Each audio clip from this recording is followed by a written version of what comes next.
Avec vous, Line Rifaï, bien sûr. Bonjour Line. Bonjour Pauline. Line, vous nous parlez aujourd'hui du Liban. La livre libanaise a atteint hier un plus bas historique face au dollar. Une mauvaise nouvelle pour le pays qui reçoit en ce moment une délégation du FMI pour discuter d'un plan de sauvetage qui se fait attendre. Un nouveau plongeon de la livre qui intervient après une série de braquages de banques intervenus la semaine dernière, des braquages de Libanais désespérés.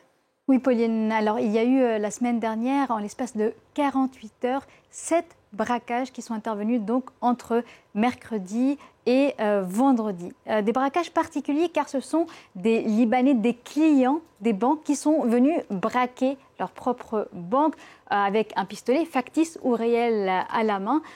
Pourquoi ces braquages? Parce que depuis 2019, depuis l'automne 2019, les banques imposent des restrictions drastiques sur les retraits d'argent et notamment les retraits en devises. Alors, on a beaucoup parlé la semaine dernière de l'exemple de cette Libanaise, Salih Hafez, qui est venue au guichet de sa banque réclamer son épargne avec un pistolet factice à la main pour soigner sa sœur atteinte d'un cancer. Parce qu'il faut savoir qu'au Liban aussi, le système de santé est largement privé. On paye d'abord, on se fait soigner ensuite. C'est pourquoi, Pauline, ces braquages parlent à de nombreux Libanais concernés aussi par ces restrictions sur les retraits, par le système de santé en difficulté. Et vous voyez, il y a eu des manifestations à divers endroits du pays hier, notamment devant le palais de justice. Alors, dans ce contexte économique et social très difficile, compliqué, explosif, eh bien, les banques ont décidé de fermer pour 3 jours et la livre libanaise a connu une chute très importante pour arriver à un niveau historiquement bas. Alors, il faut savoir qu'entre 1997 et 2019, le Liban était sur un taux de change fixe qui était respecté, 1500 livres libanaises pour $1.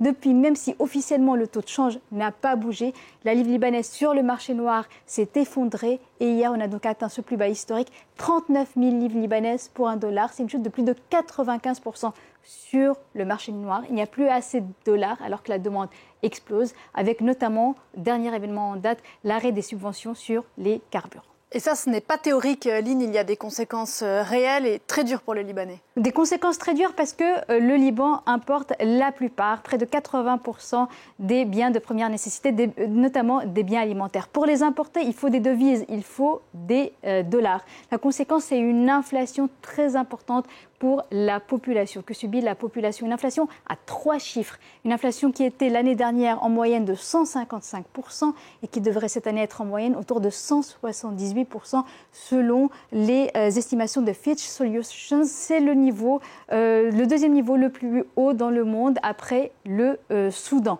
Alors tout cela, Pauline, eh bien, a un impact direct sur la population qui s'appauvrit. La classe moyenne est en train de disparaître. Selon les estimations de l'ONU, 4 Libanais sur 5, 80% d'entre eux vivent désormais sous le seuil de pauvreté. De nombreux Libanais prennent le chemin de l'exil. Et parce que cette chute de la monnaie, cet appauvrissement a aussi des conséquences directes sur les gens, je vous propose un exemple concret, un exemple réel. Celui d'une enseignante, une jeune enseignante qui, après 12 années donc, de service, s'apprête à quitter le pays avec sa famille. Normalement, elle a droit à une indemnité de départ de 38 millions de livres libanaises. Au taux de change officiel, ça ferait autour de 25 000 $. Aujourd'hui, elle va recevoir moins de 1 000 $ pour 12 années de service. Vous le voyez, ce sont des conséquences réelles sur les gens.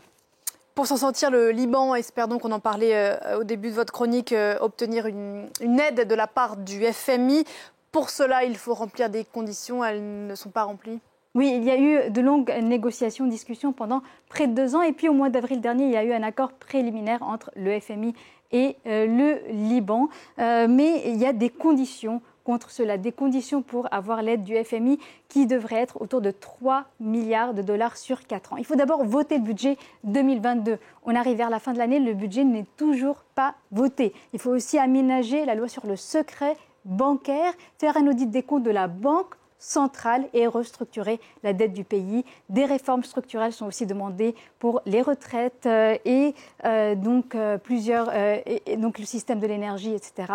Des discussions qui sont au centre des négociations en cours actuellement à Beyrouth entre le FMI et le gouvernement libanais. Il y a une délégation du FMI qui est donc arrivée hier à Beyrouth. Merci beaucoup, Line. C'était l'Info Éco.